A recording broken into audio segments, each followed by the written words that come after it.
اور قابل احترامات و تقریبات حضرات ائمہ کرام و خطباء اعظام معززین کرام اور میرے عزیز طلباء و طالبات،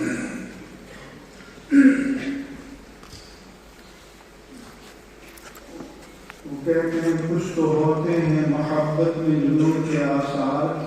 کچھ لوگ بھی دیوانہ بنا دیتے ہیں۔ مجھے علامہ صاحب کی پوری باتیں سمجھ میں نہیں آئیں،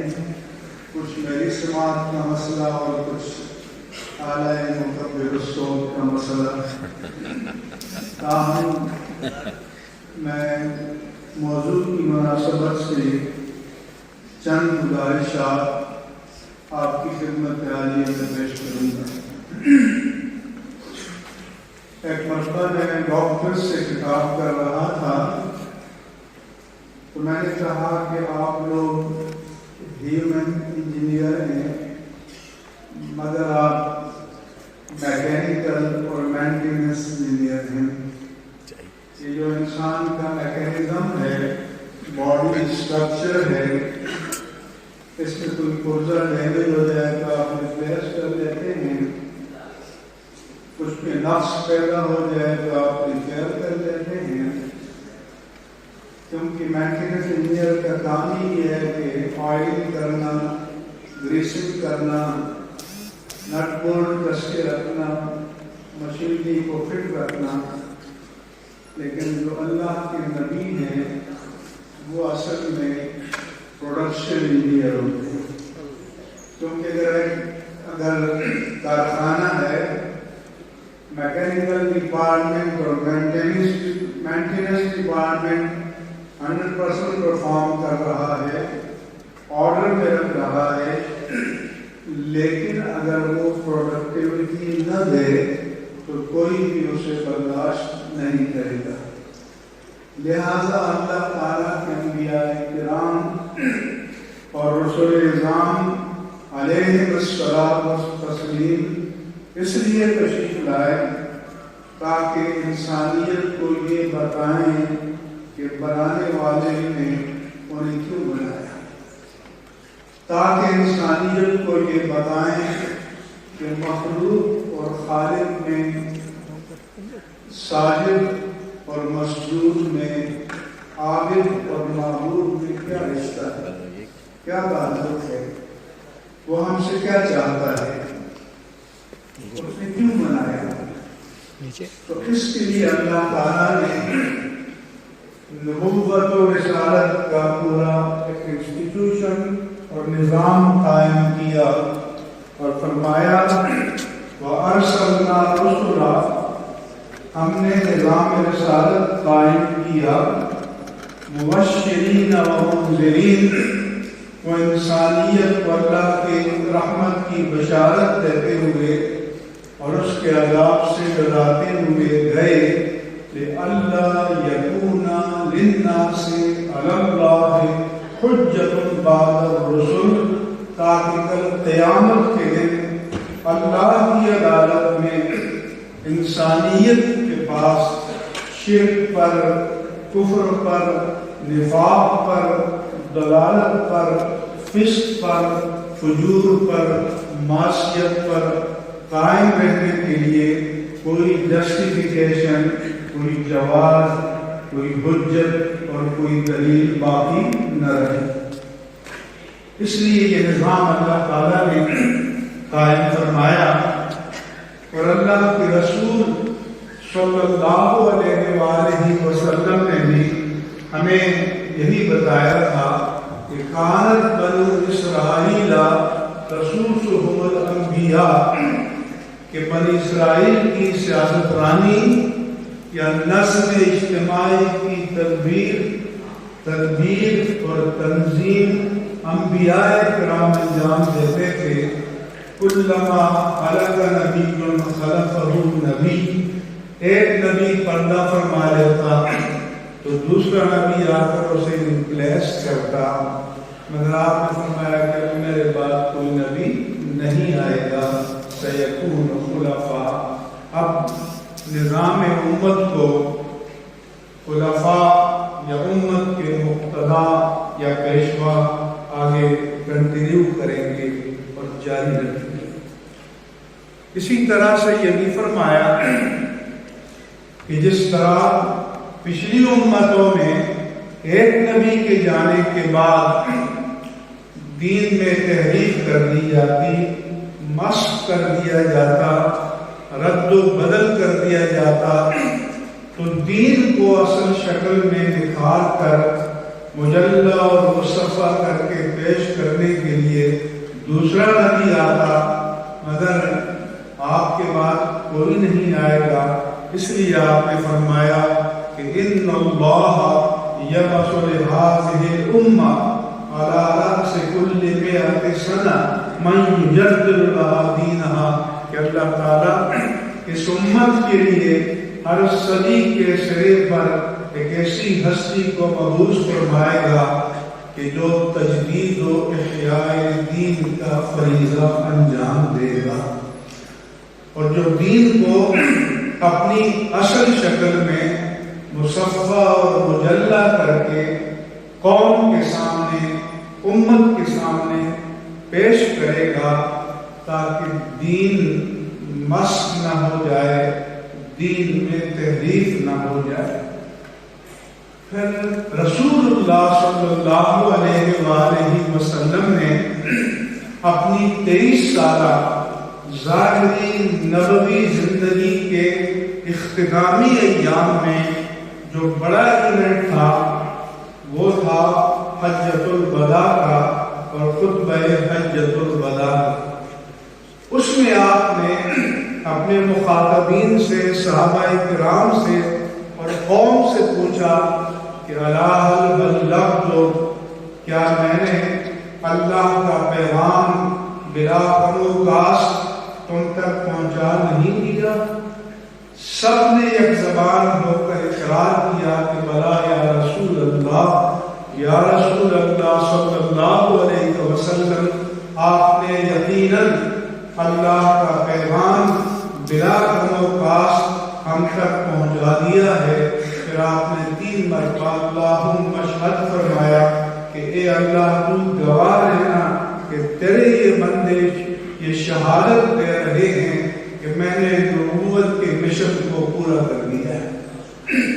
اس کے بعد آپ نے فرمایا فَلْيُبَلِّغِ الشَّاهِدُ الْغَائِبَ. اب یہ جو نبوی مشن ہے، یہ جو دینی مشن ہے، یہ جو وراثت نبوت ہے، تو آج اس میدان عرفات میں جتنے لوگ موجود ہیں یہ ان کی ڈیوٹی ہے کہ یہ اس پیغام کو زمانہ بہ زمانہ، مرحلہ بہ مرحلہ ان لوگوں تک پہنچا دیں جو آج یہاں پر موجود نہیں ہیں. لہذا یہ مشن جو نبوی مشن تھا وہ علماء امت کو تفویض ہوا اور وہ علماء امت کی طرف منتقل ہوا تاکہ نبوت کے مشن کی کنٹینیوٹی اور تسلسل میں کوئی بریک نہ آئے، یہ جاری رہے اور تا قیامت جاری رہے. لہذا یہ ذمہ داری بحیثیت مجموعی امت کا فرض کفایہ ہے، کیونکہ اللہ نے فرمایا کہ وَمَا كَانَ الْمُؤْمِنُونَ لِيَنْفِرُوا كَافَّةً. یہ تو نہیں ہو سکتا کہ سارے کے سارے مسلمان اپنی صنعت کو، تجارت کو، حرفت کو، زراعت کو، ملازمت کو، تمام شعبوں کو چھوڑ کر دین کے لیے نکل کھڑے ہوں، ریزرو ہو جائے. تو پھر میرے رب نے فرمایا کہ فَلَوْلَا نَفَرَ مِنْ كُلِّ فِرْقَةٍ مِّنْهُمْ طَائِفَةٌ. تو ایسا کیوں نہیں ہو جاتا کہ ہر قبیلے، ہر علاقے، ہر بستی، ہر قوم، ہر گروہ میں سے کچھ لوگ نکلیں جو اپنے آپ کو دین کے لیے ریزرو کریں، full time with all dedication and devotion. کیوں؟ لِيَتَفَقَّهُوا فِي الدِّينِ، تاکہ وہ دین کے فقیہ بن جائیں، اسپیشلسٹ بن جائیں، متخصص بن جائیں. تو قرآن نے یہ بتایا کہ دین کے فقیہ اور متخصص بننا من حیث المجموع یہ پوری امت کا فرض کفایہ ہے، اور یہ جماعت علماء ہے جو پوری امت کے فرض کفایہ کو ادا کر رہی ہے۔ لہذا آپ پر اللہ کی طرف سے اور امت کی طرف سے بہت بڑی ذمہ داری عائد ہوتی ہے، اور آپ علماء، آپ اسلام کے اسپوکس مین ہیں، آپ اسلام کے ترجمان ہیں، آپ اسلام کی زبان ہیں۔ پہلی بات تو یہ ہے کہ اللہ نے فرمایا بنی اسرائیل کے علماء کے بارے میں کہ أَتَأْمُرُونَ النَّاسَ بِالْبِرِّ وَتَنْسَوْنَ أَنفُسَكُمْ وَأَنْتُمْ تَتْلُونَ الْكِتَابَ، کہ تم لوگوں کو نیکی کا حکم دیتے ہو اور اپنے آپ کو بھول جاتے ہو کہ تم پر بھی یہ احکامات ویسے ہی لاگو ہوتے ہیں جیسے اور مسلمانوں پر ہوتے ہیں۔ افلا تعقلون، کیا تم نہیں جانتے؟ تو اس لیے ابلاغ اور دعوت اور تبلیغ کا پہلا قدم یہ ہے کہ عملی نمونہ پیش کیا جائے۔ وہ جو کہتے ہیں کہ action speak louder than the words, کہ الفاظ کا جو عمل کا ابلاغ ہے وہ الفاظ کے ابلاغ سے زیادہ مؤثر ہوتا ہے۔ لہذا اگر میرے اور آپ کے عمل میں کسی کو جھول نظر آئے گا تو قصور تو ہمارا ہوگا، لیکن لوگ ملامت دین کو کریں گے، کیونکہ آپ دین کا چہرہ ہیں، آپ دین کی پہچان ہیں۔ آپ کو دیکھ کر لوگ دین اور اہل دین کے بارے میں رائے قائم کریں گے،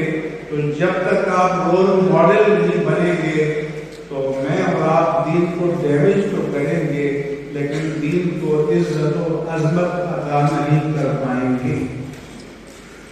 اس کے بعد میں کہنا چاہوں گا کہ یہ جو آج کل کلچر ہے کہ کوئی لاؤڈ اسپیکر کو ادھر دھکے دے رہا ہے، کوئی جھاگ چھوڑ رہا ہے، اور نہ جانے کیا کیا اسٹائل اختیار کر رہا ہے، یہ میرے آقا کا انداز خطابت نہیں تھا۔ حدیث پاک میں ہے کہ کان کلام رسول اللہ کلاما فصلا یفہمہ کل ما سمع، کہ اللہ عز و جل کے رسول مکرم صلی اللہ علیہ وآلہ وسلم کا کلام ایسا تھا کہ فصلاً، ایسا لگتا تھا کہ ایک ایک لفظ موتیوں کی لڑی کی طرح پرویا جا رہا ہے۔ یفہمہ کل من سمعہ، جو سنتا پورے کا پورا مفہوم سمجھ لیتا۔ یہ نہیں تھا کہ خطابت کی دھاک بیٹھ جائے، یہ نہیں تھا کہ روح جم جائے، وہ ادائے دل بری ہو یا نوائے عاشقانہ، جو دلوں کو فتح کر لے وہی فاتح زمانہ۔ پہلی بات تو یہ ہے کہ آپ کی اور ہماری ذمہ داری دھاک بٹھانا نہیں ہے، خطابت کا دبدبا اور شوقت یہ دکھانا نہیں ہے۔ ہماری ذمہ داری ہے کہ اللہ تعالیٰ نے جو موڈیلٹی، جو میتھڈالوجی، جو طریقہ، جو میکینزم ابلاغ کا بتایا کہ ادعو الی سبیل ربک بالحکمہ، کہ اللہ کے راستے کی طرف لوگوں کو بلاؤ حکمت کے ساتھ۔ حکمت بہت جامع لفظ ہے، یہ سائنس بھی ہے، یہ لیگیسی بھی ہے، یہ وزڈم بھی ہے، یہ دانائی بھی ہے، یہ فراست بھی ہے، یہ دانش و بینش بھی ہے، کہ آپ نے یہ ملکہ ہونا چاہیے کہ آپ اپنے مخاطب کے ذہن کو پڑھ سکیں۔ آپ نے یہ ملکہ ہونا چاہیے کہ جو اس کا انٹیلیجنشیا لیول ہے، جو اس کی ذہنی سطح ہے، اس کا مطالعہ کر سکیں۔ مجھ میں اور آپ میں یہ ملکہ ہونا چاہیے کہ ہم اس ٹرمینالوجی میں، ان اصطلاحات میں، اس دور کی رائج زبان میں اللہ کے دین کے پیغام کو اس دور کے انسان تک پہنچا سکیں، تاکہ یہ پیغام اس کے دل کے اندر اتر سکے۔ اور یہ کہ ہمیں آج یہ دور نہیں ہے کہ آپ جبرن کسی پر بات کو مسلط کریں گے، آج آپ کو قائل کرنا پڑے گا، بلکہ اس سے بھی بڑھ کر آپ کو مائل کرنا پڑے گا۔ وَالْمَوْعِظَةِ الْحَسَنَةِ، اور اگر واز کرنی ہے تو اس میں دل کشی ہو، دل نشینی ہو، دل آرائی ہو، جو دلوں کو اپنی طرف کھینچے۔ آپ جو ڈانٹ کرتے ہیں، جو طنز کرتے ہیں، جو دوسروں کی اہانت کرتے ہیں اور اس کو اپنی فتح سمجھتے ہیں، تو ان کی فتح تو شاید مل جاتی ہوگی، مارکیٹ بن جاتی ہوگی، لیکن دین کو نقصان پہنچ جاتا ہے۔ وَجَادِلْهُم بِالَّتِي هِيَ أَحْسَنُ، اور اگر کہیں ڈیبیٹ کرنا پڑے، کہیں مناظرہ کرنا پڑے، تو فرمایا کہ احسن طریقے سے کرو۔ تو قرآن تو یہ کہتا ہے کہ ڈیبیٹ اور مباحثہ یہ فرسٹ آپشن بھی نہیں ہے، یہ سیکنڈ آپشن بھی نہیں ہے، یہ تھرڈ آپشن ہے، لیکن وہ بھی جدال احسن۔ اور جب دور ایسا آ جائے کہ آغاز ہی قتال اشد سے ہو، تو پھر دین کا پیغام لوگوں کے دل و دماغ میں کیسے ہوگا؟ ہم اپنے فریضے کو ادا کرنے میں کیسے کامیاب ہوں گے؟ دوسری اہم بات یہ ہے کہ ہم دین کو مشن سمجھ کر اخلاص کے ساتھ سیکھیں، اس کو معاش نہ سمجھیں۔ جب آپ مشن سمجھیں گے تو اللہ تعالیٰ آپ کا معاش بھی آپ کی توقعات سے بڑھ کر آپ کو عطا کرے گا۔ اس لیے فرمایا کہ من طلب علما یبتغى به وجه اللہ لأرض من الدنیا لم یرث رائحۃ الجنہ، کہ جس نے وہ علم حاصل کیا جسے صرف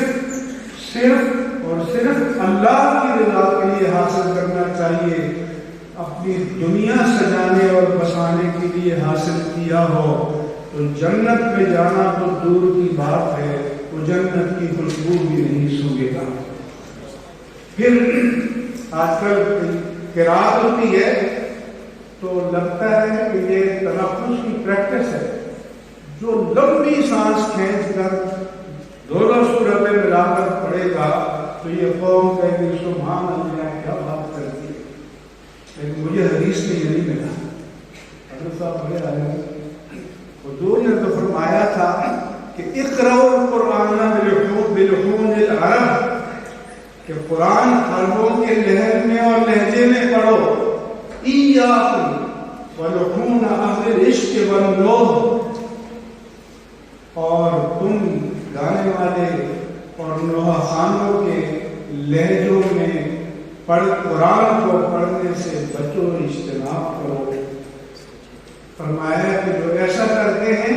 مفتونۃ قلوبہم، ان کے دلوں کو اللہ نے آزمائش میں ڈال دیا ہے، وقلوب الذین یعجبون شانہم، اور جو ان کو سن کر واہ واہ کرتے ہیں ان کے دلوں کو بھی آزمائش میں ڈال دیا۔ اس لیے آج کل کتابت ایک اسپریچول انٹرٹینمنٹ بن گیا ہے، حظ روحانی کا سلسلہ بن گیا ہے۔ یہ ہم نہیں سوچتے کہ ہماری گفتگو سننے کے بعد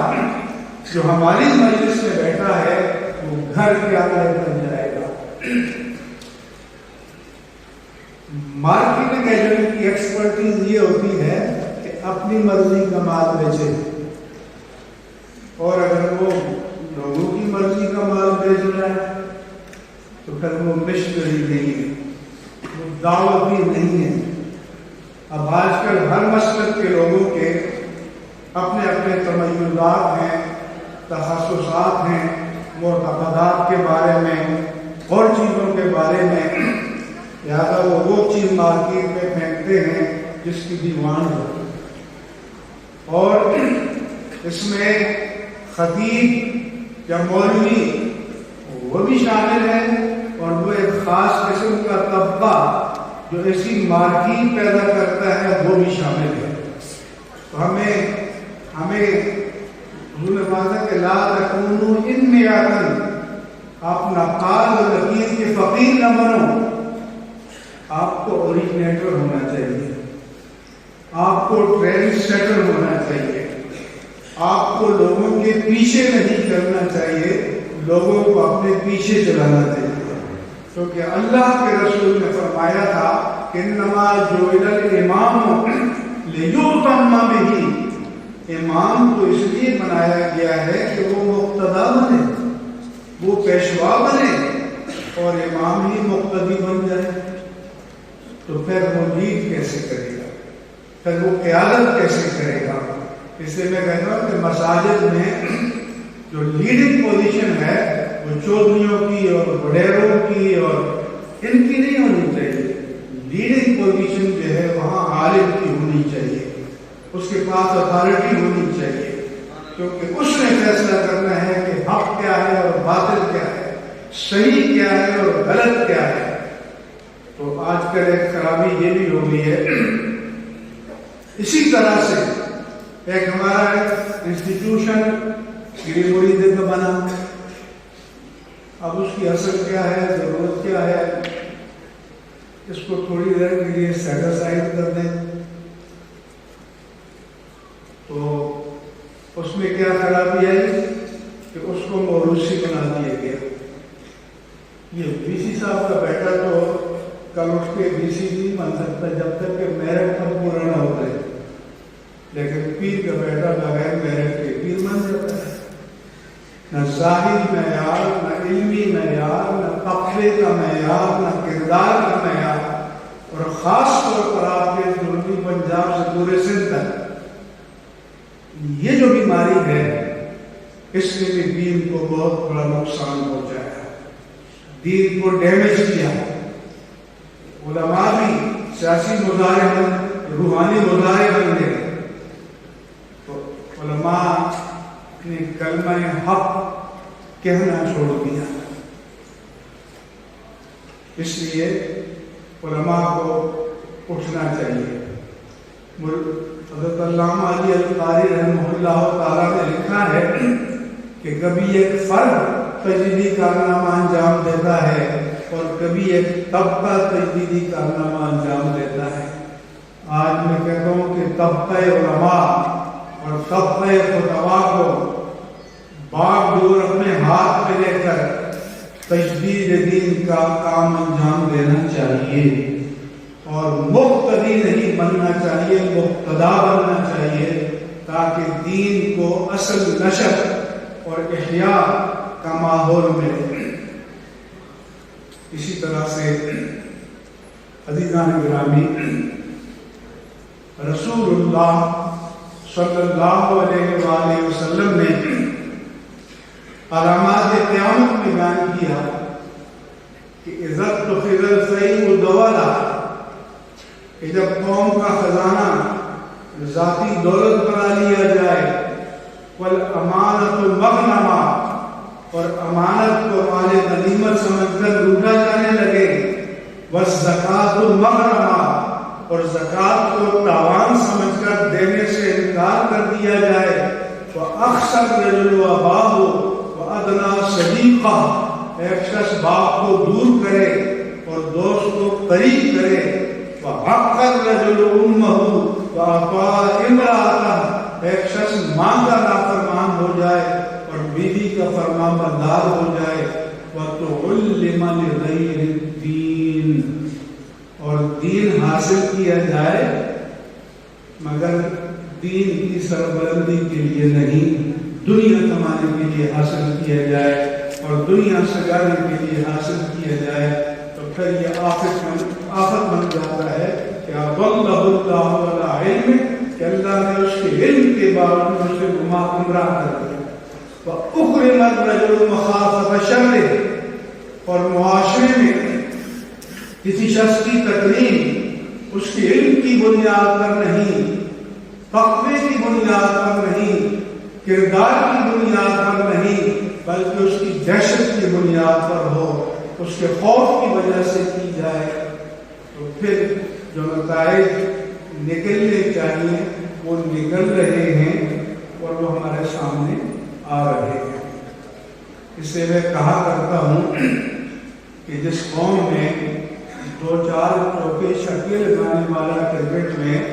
وہ اسٹار بن جائے، گویا اسٹار بن جائے، رقاص اسٹار بن جائے، تو پھر وہاں رقاص ہی تو پیدا ہوں گے، وہاں گویے پیدا ہوں گے۔ تو حضور نے بھی آپ کو اسٹار دیے تھے کہ اصحابی کالنجوم فبأيهم مقتديتم اهتديتم،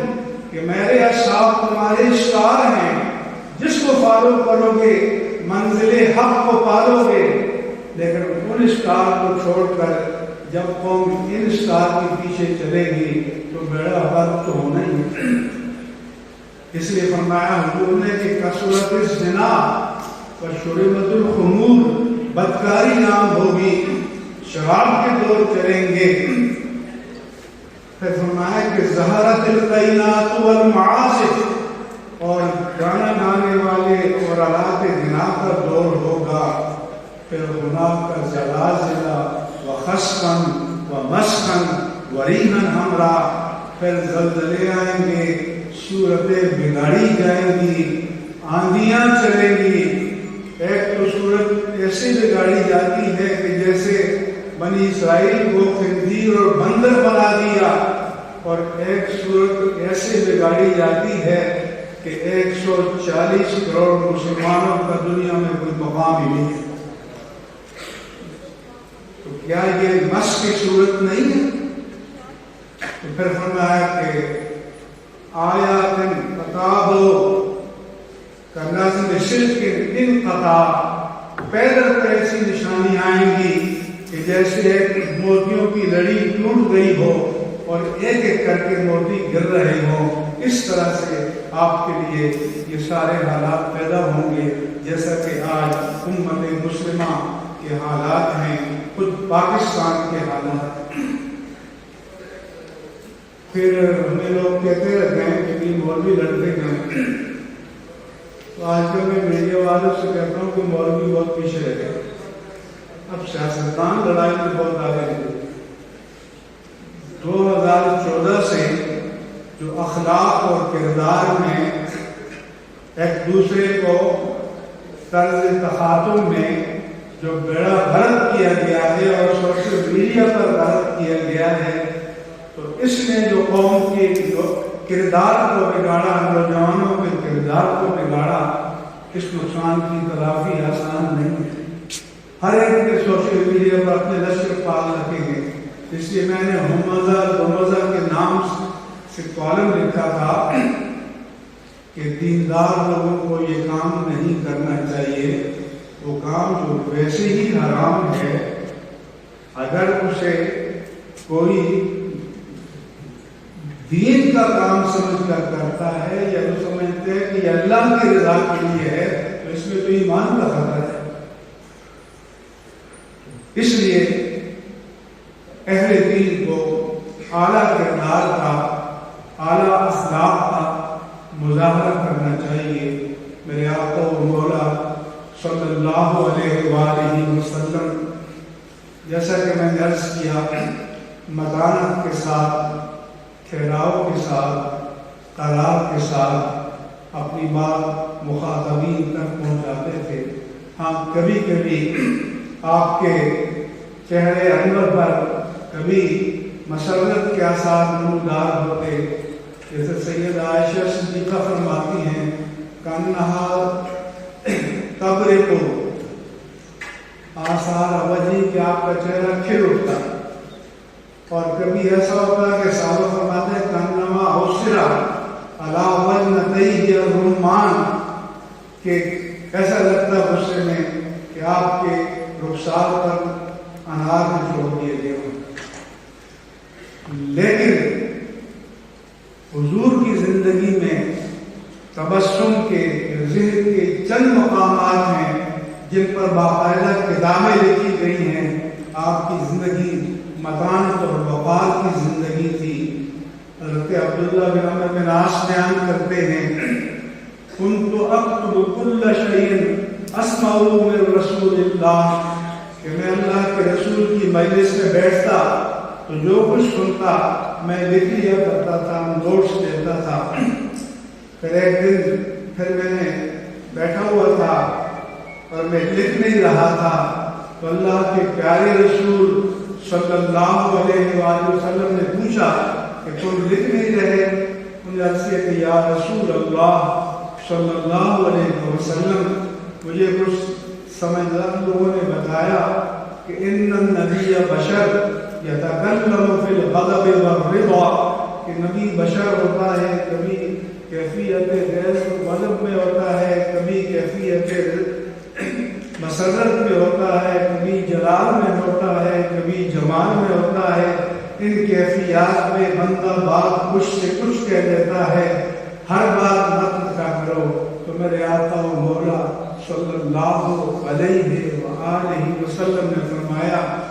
کہ کیفیت جلال ہو یا کیفیت جمال ہو، میں جو کچھ کہوں وہ لکھ دیا کرو۔ اپنے دہن مبارک کی طرف اشارہ کر کے فرمایا کہ لا یخرج من فی الا الحق، اس منہ سے کسی بھی حالت میں حق کے سوا کچھ جاری نہیں ہوتا۔ اس لیے خطبہ کو بھی جو اپنے آپ کو وارث نبوی کہتے ہیں کبھی بھی بے قابو نہیں ہونا چاہیے، کبھی بھی اخلاقی حدود کو عبور نہیں کرنا چاہیے، اپنے شعار خطابت میں سنت مصطفیٰ کو پیش نظر رکھنا چاہیے۔ اس کے بعد مسئلہ یہ ہے، پٹنہ میں ایک میڈیا سیمینار میں گیا کہ مسجد کو معاشرے کے ریفارم کے لیے کیسے استعمال کیا جائے۔ تو ایک طالب کہنے لگے کہ لوگ آتے نہیں آتے، خطبے کے وقت ہیں، ہم کیا کریں؟ تو میں نے کہا کہ حضور آپ لوگوں کو ڈیلیور کیا کرتے ہیں؟ اگر آپ نے اسٹیریوٹائپ کی تقریریں ہر جمعے کرنی ہیں کہ ہمارے ڈی سی صاحب کو ویسے ہی یاد ہو جاتی ہیں اگر نہیں جاتے ہیں، تو پھر یہ کہیں گے کہ بھائی خطبے کے بعد جاؤ نماز پڑھو۔ تو اس لیے آپ کے مضامین میں تنوع ہونا چاہیے۔ آپ انگلش میڈیا نہیں پڑھتے، وہاں لوگ یہی ترتیب کرتے ہیں کہ آپ معاشرے کی خرابیوں کی نشاندہی نہیں کرتے۔ اور جو ہمارے مختلف مسالک کے تبلیغی لوگ ہیں ان کو کہتے ہیں یہ بہت اچھے بچے ہیں، کسی کو برا کہتے ہیں، اس لیے یہ کہیں بھی چلے جائے، یا اگر تربیت میں جائے تو وہاں بھی کہیں گے ٹھیک ہے کرتے رہو۔ کیوں کہ بات تو تب بنے گی جب آپ شر کا راستہ روکیں گے، بات تو تب بنے گی جب آپ برائی پر ٹوکیں گے، بات تو تب بنے گی جب آپ کے اندر جرأت پیدا ہوگی۔ حدیث پاک میں ہے کہ قال اللہ تعالی لملک اقلب مدینہ کذا و کذا بأہلہا، اللہ فرشتے سے فرماتے ہیں کہ فلاں بستی کو اس کے رہنے والوں سمیت الٹ دو۔ فرشتہ عرض کرتا ہے کہ ان فیہ رجلا لم یاسق طرفۃ عین، یا اللہ اس بستی میں ایک بڑا ولی ہے، بادشاہ ہے، نیک بندہ ہے، اللہ اللہ کرتا ہے، ایک پلک جھپکنے کی مقدار بھی تری نافرمانی نہیں کی، اس کے بارے میں کیا حکم ہے؟ اس کو بچا لیا جائے۔ تو حدیث میں آتا ہے کہ حکم ہوتا ہے کہ اقلب علیہ وعلیہم، اس سمیت اس بستی کو الٹ دو، فإنہ لم یتمعر فی قط، کہ جب اس کے سامنے میرے وجود کو پامال کیا جا رہا تھا تو اس کی زمین پر تو کبھی شکن نمودار نہیں، اس کو کوئی غیرت دینی اور حمیت دینی کا مظاہرہ اس نے نہیں کیا۔ اس لیے اسلام کو جوگی نہیں چاہیے، اسلام کو مجاہد چاہیے جو میدان عمل میں کھڑے ہو کر اپنے وقت کے شر کے سامنے سیسا پلائی ہوئی دیوار بن کر کھڑے ہوں۔ ہاں امیہ نے ثعلبہ خشنی سے پوچھا کہ یہ جو اللہ فرماتا ہے کہ لا یضرکم من ضل اذا اهتدیتم، کہ اگر تم خود ہدایت پر ہو تو تمہیں کسی کا گمراہ ہونا تمہیں نقصان نہیں پہنچاتا، تو انہیں سمجھا کہ اس کا معنی تو یہ ہے کہ تجھ کو پڑھائی کیا پڑھی اپنی نہ بیٹھ تو بس اپنے بھلے کی سوچ، لوگوں کو ان کے حال پر چھوڑ، تو اس کے بارے میں آپ کیا کہتے ہیں؟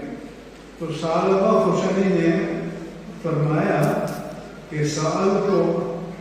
عنہا رسول اللہ صلی اللہ علیہ وسلم، ایک حدیث میں ہے کہ خبیر کہ میں نے اس کے بارے میں اللہ کے رسول سے یا کائنات کے سب سے بڑے باخبر شخص سے پوچھا تھا کہ یا رسول اللہ صلی اللہ علیہ وسلم، کیا ہمیں معاشرہ تباہ ہوتا رہے اور الگ تھلگ رہنا چاہیے؟ حضور نے فرمایا بل اعتمروا بالمعروف وتناہوا عن المنکر، نہیں تم نیکی کا حکم دیتے چلے جاؤ، برائی سے روکتے چلے جاؤ، یہاں تک کہ ایسا وقت آ جائے کہ حتی اذا رأیتم شحا مطاعا، کہ کمینوں کو لیڈر بنایا جا رہا ہے، وَدُنْيَا مُبْصَرَةً، اور دنیا کو دین پر ترجیح دی جا رہی ہے، وَإِعْجَابَ كُلِّ ذِي رَأْيٍ بِرَأْيِهِ، اور ہر شخص اپنے آپ کو عقل کل سمجھ کر اپنی بات پر اڑ جاتا ہے، حق قبول کرنے کے لیے تیار نہیں ہوتا۔ میرے آقا نے فرمایا کہ اتنا مشکل وقت آ جائے تو فَعَلَيْكَ نَفْسَكَ، پھر اپنے آپ کو بچاؤ، وَدَعِ الْعَوَامَ، لوگوں کو چھوڑ دو، کیونکہ فِإِنَّ وَرَاءَكُمْ أَيَّامَ الصَّبْرِ، کہ ایام الصبر، اب تمہارے پیچھے صبر کے دن ہیں، اب دین پر چلنا اتنا مشکل ہے جیسے آگ کے کھولتی انگارے کو مٹھی میں پکڑنا۔ میرے آقا نے فرمایا کہ اس وقت جو دین پر قائم رہے گا اور عمل کرے گا، فَلَهُ أَجْرُ 50 رَجُلًا، اسے 50 آدمی کے برابر اجر ملے گا۔ عبداللہ بن مبارک بیان کرتے ہیں کہ کسی صحابی نے پوچھا کہ یا رسول اللہ صلی اللہ علیہ وسلم، کیا اس دور کے 50 افراد کے برابر؟ فرمایا نہیں، تمہارے 50 افراد کے برابر۔ اس سے معلوم ہوا کہ دین کے لیے جتنی مشکلات آئیں گی اور اس مشکل دور میں جو دین پر قائم رہے گا اور جمع رہے گا اور ڈٹا رہے گا، تو پھر اس کا مقام بھی اللہ کی بارگاہ میں بہت بلند ہے۔ اسی حدیث پاک میں ہے کہ حضور سے پوچھا گیا کہ من اشد الناس حبا لک یا رسول اللہ، کہ یا رسول اللہ صلی اللہ علیہ وسلم، آپ کا سب سے بڑا محب اور سب سے بڑا عاشق کون ہے؟ تو عقل میں تو یہ آتا ہے کہ حضور خلفاء راشدین کا نام لیں گے، عشرہ مبشرہ کا لیں گے، صحابہ کرام کا لیں گے۔ فرمایا کہ نہیں، ناسون یقولون من ورائی، یہ وہ لوگ ہیں جو میرے بعد میں آئیں گے، لم یرونی، انہوں نے مجھے دیکھا نہیں ہے، لیکن تمنا کریں گے کہ اپنی جان اور مال اور جتنی متاع کائنات ہے قربان کر دیں اور آقا کے دیدار کی ایک جھلک نصیب ہو جائے۔ اسے حضور نے کہا کہ طوبیٰ لمن رآنی وآمن بی، بشارت ہو اس کے لیے کہ جو مجھے دیکھ کر مجھ پر ایمان لایا،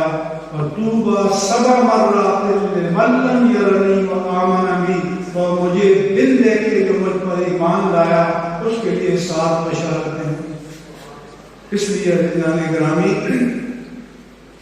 آپ حضرات کی ذمہ داریاں بہت زیادہ ہیں۔ دوسری بات یہ، میرے ایک مرتبہ ایک ادارے کا جلسہ دستار فضیلت تھا، تو میں نے کہا کہ بھی اگر معراج النبی پر تقریر کرنی ہو تو وقت کا شیخ القل ہو، شیخ الحدیث ہو، خطیب العصر ہو، مجھ جیسا کوئی عاجز سا بندہ ہو، وہ بھی آ کر بیٹھ جائے گا اور کہے گا سبحان کا یہ نقطہ، الذی کا یہ ہے، عبدہ کا یہ ہے، لوگ نعرے لگائیں گے۔ لیکن اگر اس سے یہ کہا جائے کہ آپ لین دین کے معاملے پر آج قرآن و سنت کی روشنی میں بیان کرے تو آپ کو 10 کتابیں پڑھنی پڑیں گی۔ اس لیے دین کو لیٹ کرو۔ ہم نے دین کو irrelevant کر دیا ہے، لوگوں کی عملی زندگی سے لاتعلق کر دیا ہے۔ آج کے دور میں جو اسلام کے کو چیلنج درپیش ہیں، لبرلزم کا چیلنج ہے، وہ لکھتے ہیں کہ اب یہ لبرلزم ہمارا عقیدہ بن چکا ہے۔ اہل مغرب پہلے ان کے نزدیک ایک تھریٹ سوویت یونین تھا۔ ان کا فلسفہ یہ ہے کہ ایک قوم کو متحرک، توانا اور زندہ رکھنے کے لیے سامنے ایک خطرہ ہونا چاہیے، حقیقی ہو یا موہوم ہو۔ تو سوویت یونین کا خطرہ تو حقیقی تھا، لیکن جب سوویت یونین ڈیزالو ہو گیا، تحلیل ہو گیا، ختم ہو گیا، تو انہوں نے سوچا کہ اپنی قوم کو، اہل مغرب کو، اپنے لوگوں کو متحرک کرنے کے لیے نیا خطرہ کر پیش کریں، تو انہوں نے اسلام کو موہوم خطرہ بنا کر پیش کر دیا۔ چنانچہ 90s کے بعد اور 9/11 کے بعد انہوں نے سارے فتوے اسلام اور مسلمانوں پر چسپاں کر دیے۔ ٹیررزم، ملیٹنسی، ایکسٹریمزم، ہیٹریڈ، جتنی یہ ادبی گالیاں ہوں، انہوں نے سب اسلام اور مسلمانوں پر چسپاں کر دیا کہ اب خطرہ مسلمان ہے۔ اس لیے مغرب میں کتابیں لکھی جا رہی ہیں کہ مسلمانوں سے ہماری تہذیب کو خطرات لاحق ہیں۔ اس لیے اب مغرب میں یہ جو ٹرمپ کا دور گزرا ہے، ریسزم اور فاشزم سر اٹھا رہا ہے۔ خود یو کے میں دیکھیں تو وہاں پر بھی ریشس پارٹی موجود ہے، نیشنل پارٹی ابھی اقتدار میں نہیں آئی۔ ابھی فرانس میں جیتتے جیتتے وہ رہ گئے ہیں۔ یورپین یونین کے کئی ممالک ہیں وہ ایٹ دی ایج ہیں، اور امریکہ میں تو ٹرمپ نے ایک بہت بڑی فضا پیدا کر دی ہے، اور جس طرح حالات جا رہے ہیں کوئی بعید نہیں کہ آئندہ الیکشن میں وہ دوبارہ اوور ویلمنگ میجارٹی کے ساتھ آ جائے۔ اگر موجودہ امریکن سسٹم اس فتنے کو کنٹرول کرنے میں کامیاب نہیں ہو سکتا، پھر جو تارکین وطن ہیں ان کے لیے مشکلات ہو جائیں گی۔ تو اس لیے آپ کی ہماری ذمہ داری ہے۔ اس وقت حال یہ ہے کہ ہم اپولوجیٹک ہو گئے ہیں، یعنی ہم اسلام کے لیے طاقت کے ساتھ دفاع نہیں کرتے۔ ابھی جیسے ہمارے ملک میں ایک واقعہ ہوا تو سب جتنا ہمارا لبرل میڈیا ہے وہ اسلام پر اٹیک کرے گا۔ ایک واقعہ ہو جائے تو باہر کی دنیا تو کچھ کہے یا نہ کہے، ہمارے جو 50 چینل ہیں یہ مسلح ہو کر آ جائیں گے سامنے۔ اس لیے میں کہتا ہوں کہ اسلام کے داعی کو، مبلغ کو، مجاہد کو اپولوجیٹک نہیں ہونا چاہیے، معذرت خواہانہ رویہ نہیں رکھنا چاہیے، اسرٹیو ہونا چاہیے اور پوری قوت کے ساتھ کھڑا ہونا چاہیے۔ لیکن یہ قوت بندوق کی گولی کی نہیں ہونی چاہیے، یہ قوت دلیل اور استدلال کی ہونی چاہیے، اور یہ قوت آپ کو مطالعے سے آئے گی۔ اور جو سب سے بڑی آفت ہمارے ہاں یہ ہے کہ کتاب سے تعلق ختم ہو گیا ہے۔ یہ جو الیکٹرانک میڈیا، سوشل میڈیا، یہ چیزیں آئی ہیں، انہوں نے کتاب سے تعلق کو توڑ دیا ہے۔ لیکن میں جب بھی مغرب میں سفر کرتا ہوں، کسی فلائٹ میں یا کسی جگہ اسٹیشن پر بیٹھا ہو، تو وہاں نوجوان نسل کے ہاتھ میں کوئی نہ کوئی کتاب نظر آتی ہے۔ فلائٹ میں بیٹھے ہوں گے تو کتاب پڑھ رہے ہوں گے۔ ہمارے ہاں یہ کلچر مفقود ہوتا جا رہا ہے، اور یہ یونیورسٹیوں کے لیے بھی المیہ ہے ہمارے لیے بھی المیہ ہے کہ ہمارا مشن یہ ہونا چاہیے کہ لوگوں کو پلٹ کر کتاب کی طرف لائیں، اور یہ اللہ کی سنت بھی ہے کہ ذالک الکتاب لا ریب فیہ، کہ اللہ تعالیٰ نے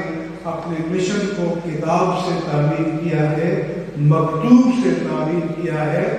ملفوظ اور منطوق کی اہمیت بہت ہے، لیکن مکتوب کی اہمیت اب بھی سب سے زیادہ ہے، اس لیے اللہ کا کلام آج بھی لوح محفوظ پر مکتوب ہے۔ تو آپ نے لوگوں کو کے اندر کتاب بینی کا ذوق پیدا کرنا ہے، مطالعے کی طرف لانا ہے، تعلیم کی طرف لانا ہے، اور یہ میں سمجھتا ہوں کہ یونیورسٹیوں کو، کالجوں کو اور علماء کو، مدارس کو، مساجد کو مل کر اس مشن کی تکمیل کرنی چاہیے، اور ایک ریوائول اور احیاء کی تحریک برپا کرنی چاہیے۔ اور میں آخر میں یہ کہوں گا کہ اس دور میں بھی ہم نا امید نہیں ہیں۔ مجھے یہاں پنجاب کا معلوم نہیں ہے ویسی صاحب، لیکن ہم کراچی میں مسجد میں جاتے ہیں تو بڑی تعداد نوجوان میں ملتی ہے۔ اس لیے میں اپنی علماء سے کہتا ہوں، اور حضور نے فرمایا تھا کہ صدق یظلھم اللہ یوم القیامہ یوم لا ظل الا ظلہ، کہ 7 قسم کے طبقات ایسے ہیں کہ جن پر اللہ تعالیٰ قیامت کے دن اپنی رحمت کا خصوصی سایہ فرمائے گا، جبکہ اس کے صاحبان رحمت کے سوا کوئی جائے پناہ نہیں ہوگی۔ اور اس نے دوسرے درجے میں فرمایا کہ شاب نشا فی عبادت اللہ عز وجل، کہ وہ نوجوان جس نے عنفوان شباب میں اپنی زندگی اللہ کی بندگی میں گزاری ہو، ان سے اللہ کے رسول کو پیار تھا، اور علماء کو بھی ان کے ساتھ جڑ کر رہنا چاہیے۔ میں تو کہا کرتا ہوں کہ میرے بس میں ہو تو میں مسجد کے دروازے پہ کھڑا ہو جاؤں، اور جو نوجوان آئے اس کو میں بات پہناؤں کہ آج جب کہ اسمارٹ ٹیلی فون، آج جب کہ انٹرنیٹ، آج جب کہ لیپ ٹاپ، آج جب کہ تمام الیکٹرانک پرنٹ اور سوشل میڈیا یہ شیطان کی جال کی طرف پھیلے ہوئے ہیں، تو ان حالات میں جو نوجوان چل کر دین کی طرف آتے ہیں، میں ان کو اور ان کی ماؤں کو سلام کرتا ہوں کہ جن کی گود میں ایسے بچوں نے تعلیم پائی ہے، لہذا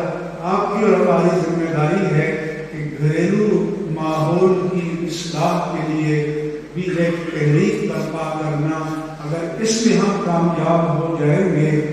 تو عارضی تنزل تو ہے، لیکن انشاءاللہ یہ تنزل دائمی نہیں ہوگا، اور ایک وقت آئے گا کہ اسلام کو پھر نشت اور لہذت اور رینیسانس اور عروج کا زمانہ ملے گا۔ اللہ کرے کہ ہم اپنی زندگی میں وہ لمحات دیکھ سکیں۔ وما علیہ الا البلاغ۔